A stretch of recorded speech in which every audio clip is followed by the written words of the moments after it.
দেশে প্রথমবারের মতো ভয়াবহ বিমান বিধ্বস্তের ঘটনা। সোমবার রাজধানী ঢাকার উত্তরার দিয়াবাড়িতে মাইলস্টোন স্কুল অ্যান্ড কলেজের এক ভবনে আছড়ে পড়ে বাংলাদেশ বিমান বাহিনীর একটি F-7 BGI মডেলের বিমান। যেটা ক্র্যাশ করেছে এটা pure fighter single seat fighter version. বিশেষজ্ঞরা বলছেন, উড্ডয়নের পরপরই দুর্ঘটনায় পড়ার কারণে জনবহুল এলাকা থেকে দূরে যাওয়ার সময় পাননি পাইলট, যা বাড়িয়েছে হতাহতের সংখ্যা। কন্টিনিউ করতে পারতো তাহলে হয়তো ঢাকা থেকে বেরিয়ে হয়তো সাভার এলাকায় সেখানে ক্র্যাশ করলে তা পাইলটও বেঁচে যেত এবং এয়ারক্রাফটটা এত জনবহুল এলাকায় হয়তো ক্র্যাশ করতো না। কিন্তু এটা তো মাত্র 2 মিনিটের মধ্যেই এই অ্যাক্সিডেন্টটা হয়ে গেছে। রক্ষণাবেক্ষণ ঠিক মতো করা যায় সেক্ষেত্রে কিন্তু 15 বছর 16 বছর একটা এয়ারক্রাফটের শেলফ ভ্যালু কমে যাওয়ার কথা না। এ ধরনের দুর্ঘটনা এড়াতে বিমান বাহিনীর বহরে অত্যাধুনিক ট্রেনিং ও যুদ্ধ বিমান যুক্ত করার পরামর্শ দিচ্ছেন তারা।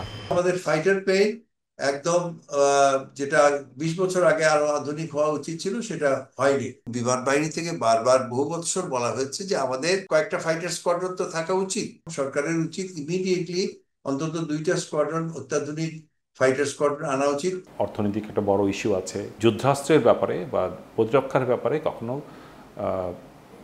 কার্পণ্য করতে নেই, সেটা বিমান বাহিনী হোক, নৌবাহিনী হোক বা সেনাবাহিনী।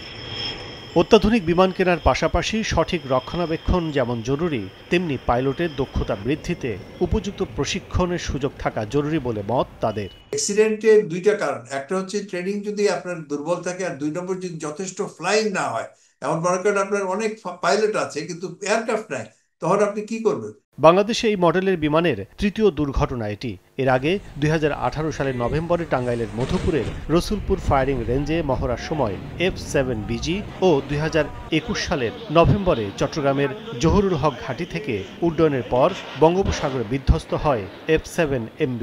তথ্য বলছে, বাংলাদেশ বিমান বাহিনীর 36টি F-7 যুদ্ধবিমান রয়েছে, এর মধ্যে বেশিরভাগই F-7 BGI মডেলের। যুদ্ধবিমানগুলো 2011 থেকে 2013 সালের মধ্যে হাতে পায় বাংলাদেশ বিমান বাহিনী, আর ওই বছরই এই মডেলের উড়োজাহাজ উৎপাদন বন্ধ করে দেয় চেংদু এয়ারক্রাফট কর্পোরেশন। বর্তমানে এই মডেলের বিমানটি ব্যবহার করছে শুধু বাংলাদেশ ও উত্তর কোরিয়া।